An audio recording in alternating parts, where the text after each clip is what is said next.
Hello everyone, welcome to our channel. कसे आहात तुम्ही सर्व? मजेत ना? मजेतच असायला हवं. हा संडे मॉर्निंगला घेतलेला व्हिडिओ आहे. सकाळी सकाळी टेस्टी आणि हेल्दी असा गाजरचा ज्यूस पिलो.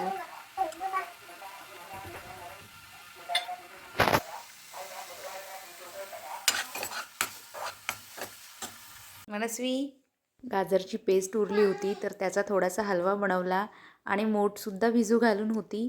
त्याला पण खूप छान कोंब आले होते तर त्याची उसळ बनवली.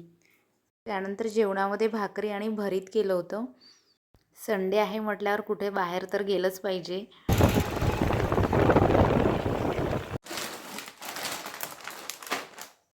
तर आम्ही डीमार्टला गेलो होतो. मला हे ऑइल आणि वॉशिंग मशीनचं लिक्विड आणायचं होतं. हेच 2 सामान घ्यायचे होते म्हणून गेलो. पण डीमार्ट म्हटल्यावर फक्त 2च सामान घेऊन आपण वापस येऊ असं तर होणारच नाही. 2 सामानांच्या जागी एवढं सर्व सामान आलं होतं. माझ्या या कुंडीची अवस्था अशी काहीशी झाली होती. मला त्यातलं झाड काढून दुसऱ्या कुंडीत लावायचं होतं. ते मी करून घेतलं. मातीने हात तर भरलेच होते. एकच झाड लावून कसं जमेल? तर आणखी काही झाडं होती जी मला दुसऱ्या कुंडीत लावायची होती. ती मी अशा प्रकारे लावून घेतली. हा व्हिडिओ मंडेचा होता आणि मला संडेला नंतर व्हिडिओ घ्यायला वेळच मिळाला नाही. त्यामुळे थोडाच व्हिडिओ घेतला होता मी.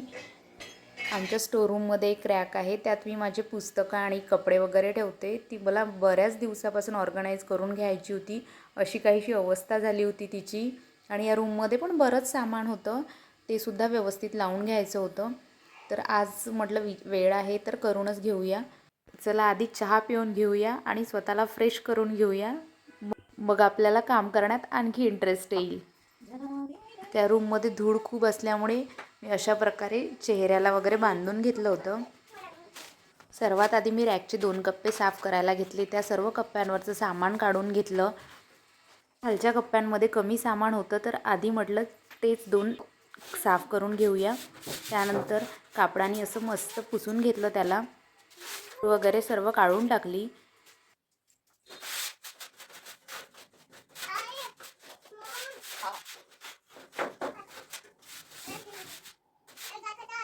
मी जेव्हा इथे रॅक आणून ठेवली होती तेव्हा रॅकच्या एका बाजूला कलर दिला होता आणि ही एका बाजूला रंग द्यायचा राहिला होता. त्यामुळे ती अशी थोडी गंजल्यासारखी झाली होती. जंग चढला होता त्याच्यावर आणि या बाजूला रंग दिला होता तर ती व्यवस्थित होतं.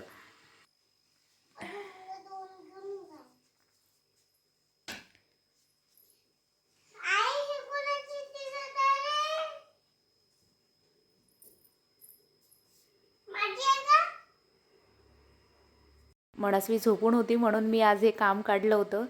पण ती लगेच मधात उठली. जे काम माझं आता 2 तासात होणार होतं त्याला आता 4 तास लागणार होते.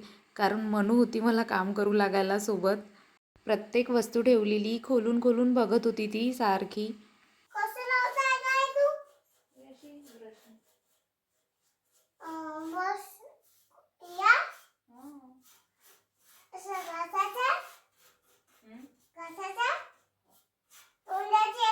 रॅकच्या ज्या बाजूला हा वारणेसचा रंग लावून नव्हता मी तो लावून घेतला आधी.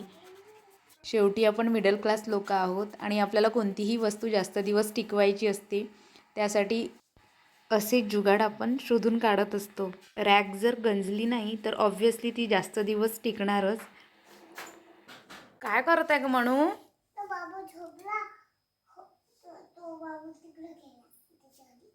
हो का?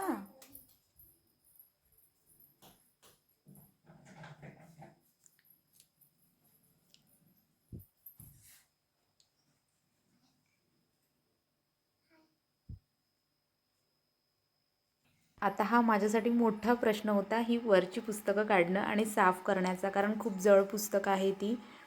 बऱ्याच दिवसाची काढली नव्हती त्याच्यामुळे त्याच्यावर धूळ पण बराच साचला होता. तुम्हाला वाटत असेल मी अशा प्रकारे पुस्तकाला का बरं जवळ घेत आहे? तर मला पुस्तकांबद्दल एक वेगळीच ओढ आहे. मी पुस्तकांपासून कितीही दूर जाण्याचा प्रयत्न केला तरी जाऊ शकत नाही. माझा आता अभ्यास जरी बंद असला तरी पुस्तकांचं काही कलेक्शन माझ्याकडे आहेच. तर चला मग फायनली माझी अशा प्रकारे रॅक ऑर्गनाईज करून झाली होती. बराच वेळ लागला होता. घर क्लीन केल्यानंतर आणि सामान टापटीप ठेवल्यानंतर किती पॉझिटिव्ह फील होते ना. मला तर ती स्टोर रूम म्हणून वाटतच नव्हतं. दिसायला जरी दिसत असली की एकच रॅक होती म्हणून, पण तीच एक रॅक साफ करायला 4 ते 5 तास लागले होते. आणि अशा प्रकारे इथे मिक्सरसाठी सुद्धा जागा बनवून घेतली होती. चलो बाय, भेटूया नेक्स्ट